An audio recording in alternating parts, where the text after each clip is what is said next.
We are live.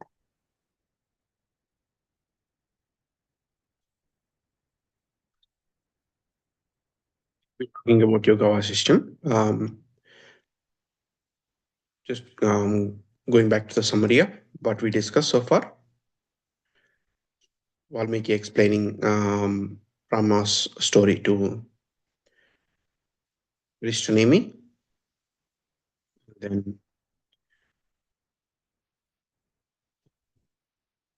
the Rama story explaining the Rama's question to Valmiki, sorry, to Ashishta, Vishwamitra. Then Vishwamitra discussing the story of Sukhamarshi because he asked the same question as Rama. And then based on that, Rama had some additional question to Vasishta, saying about Vyasa. So Vyasa is still here. Sukhamarshi attained Brahman. So why is he here? So then Vasishta answers him, um, saying that the Vyasa you see is the 32nd Vyasa, and he is a Mukta, and he is a Sajiva Mukta, Sadeha Mukta. So and, Sukhamarshi is the Videka Mukta. That means the person, there are some people who always stay here to help the society, like Vyasa, myself, as well as Vishwamitra. And then he says that we take many births,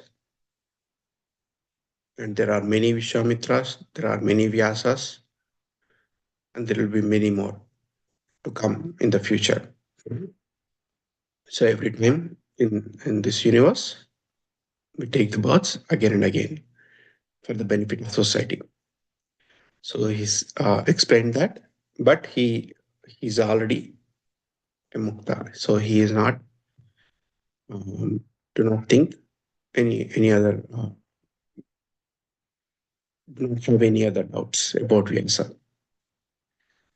So he explained it, and then he gets into um, since he started talking about births, many births, he's started explaining the reason for the birth. So the sanas accumulated by the person in his previous lifetimes.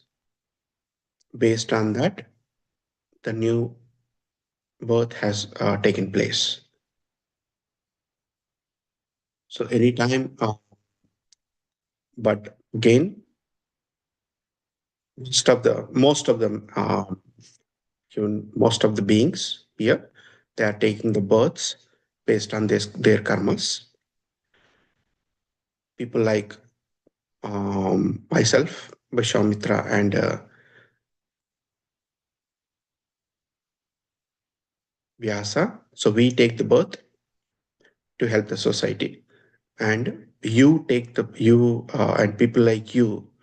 And he said to Rama, "You guys are Karana Janmas."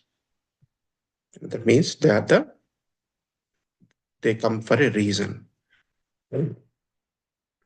Okay, so he explained that, and then started saying, explaining the importance of doing karma. And important. So he explains the two terms as explained yesterday: Purusha Prayatna and Udyoga. Both of them points to actions, performing actions. So he explains the destiny and the will. So the more they are like two goats fighting each other, whichever has more power, that will win. And then he starts getting into uh, good karma, bad karma. So the actions are two types. So always good karma leads to punyam, bad karma lead to brahman. Good karma leads moves you towards brahman. Bad karma leads moves you away from brahman. So he explains that and continues to talk about the karmas in in a in an elaborated way. Similar to this is more or less closely related to how Krishna explains karma yoga. Okay, and, he says that the only the fools say that things happen because of God. He says God is he. So we have to kind of be little bit careful when he says there is no God. His intention is to say that God is whatever the power that is there, which is Brahman, is Sakshi for whatever a human being does or anybody does. So they don't intervene in your actions. So God does not get. So your actions lead the results, and you experience the results of your actions in the past. And he stresses the importance of doing will now with that goat example, and explains that he gives the example of how to one of the question Rama actually asked in the beginning was how do I stay in the ocean without getting wet? That was the main question. So one of the examples during the discussion he gives is um, if you have a tank full of water, um, in that think of ourselves as pot. So the water is the Brahman is the water, and then there is water in the pot, and you get the pot and put it in the tank and fill it with water. But there is Brahman inside, or there is water inside the pot. There is water outside the pot. Pot, but we are like the pot with some water, and we so everybody in and anytime our we reach Brahman, it's like pot get destroyed. That's all. And he also gives the example of ocean and says that every wave that comes out of ocean is like a um, be it individual person or individual entity, but it has its own its lifespan, and once the lifespan is done, it goes back to the wave will get into the ocean again. So he explains that we are all coming from the same, we are all part of the same Brahman. So we the wave raises and goes back into the ocean. So he explains that concept of taking birth and going back to Brahman again. And but he stresses the importance of doing actions. So do not destiny can be overcome by will. And he says that Lakshmi always stays with the person who is performing actions. He does not stay with the person who thinks that whatever happens, let it happen based on the destiny. So it's he calls that a person lazy. So and then he gets into, I mean, he once he explains that, kind of goes back and asks, so is there no God? So then Vasistha says, again he stresses that, saying that yes, there is no God. Your actions in the past, the results from the actions from the past, because we nobody remembers what they have done in their past lives. They see it as God. So he and then the he says that there are two. Actually, there are three different things we should always be uh, cognizant about is how to perform the action, right?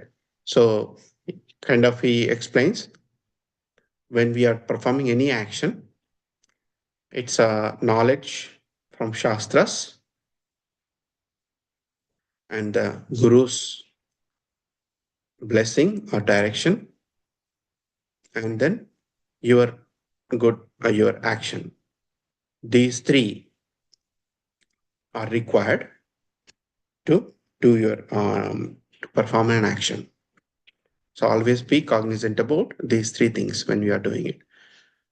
See, is it what Shastra says, and Guru's talk to Guru if you have any doubts to clear to get the direction, and then you perform the action. So as you do more and more, um, so it is kind of leaning into sadhana. So as you do regular practice, if you do these actions regularly, performs the sadhana regularly, one day you will reach Brahman. So as you take again, he's talking about good actions. So once you have these three, Shastra, not the knowledge from Shastra, Guru with you, and then your good actions. So which always takes you close to the Brahman. But it has the practice has to be regular. So then he gets into the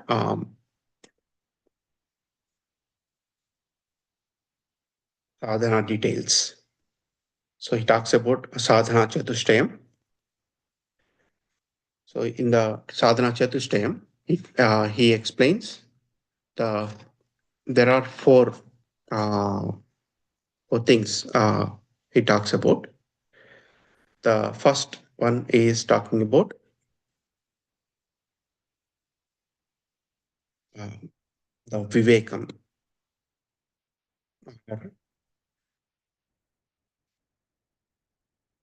Another, I mean, once you what go inside, okay, and you look at your mind, and you basically it's a peace of mind. The vivekam comes from that. And then second item he talks about is vairagyam. Again, so these one they are kind of one leads to the other. So first is vivekam, the second one is vairagyam. Then the third one is talks about this. Shemadama, there are six of them. One is Shema, which is going in the can say going inside, or and controlling the inner senses,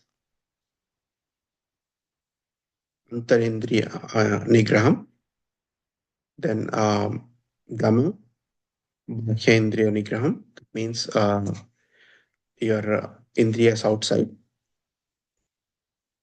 controlling them, controlling the senses inside, controlling the senses outside, Shama and Dhamma. Then he talks about ignoring the one of them is ignoring the outside completely and going inside. So and then the other one is talking about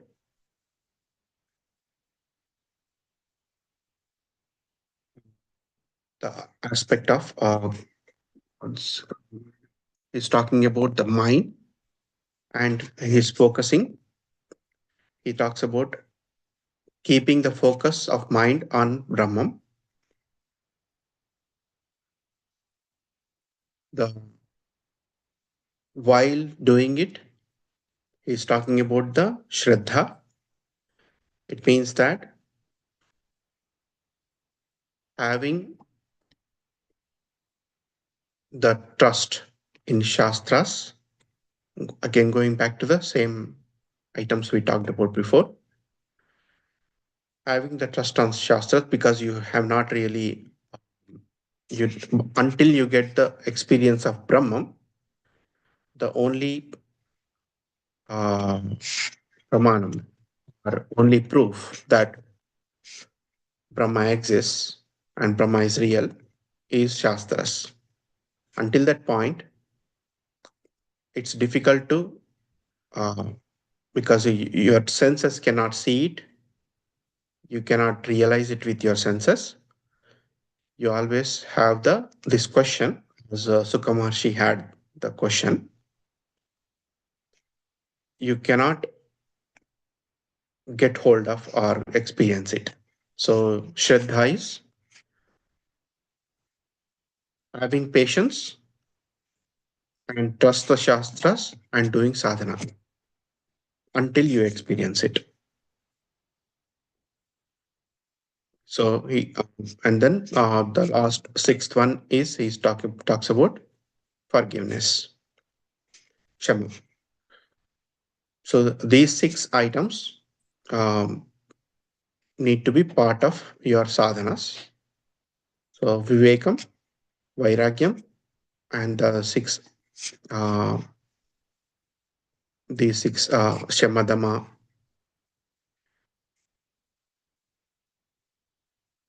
and the six aspects, and the last one is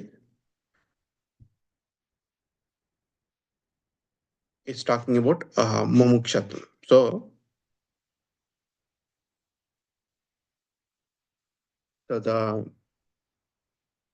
it means that you wanted to reach Brahman.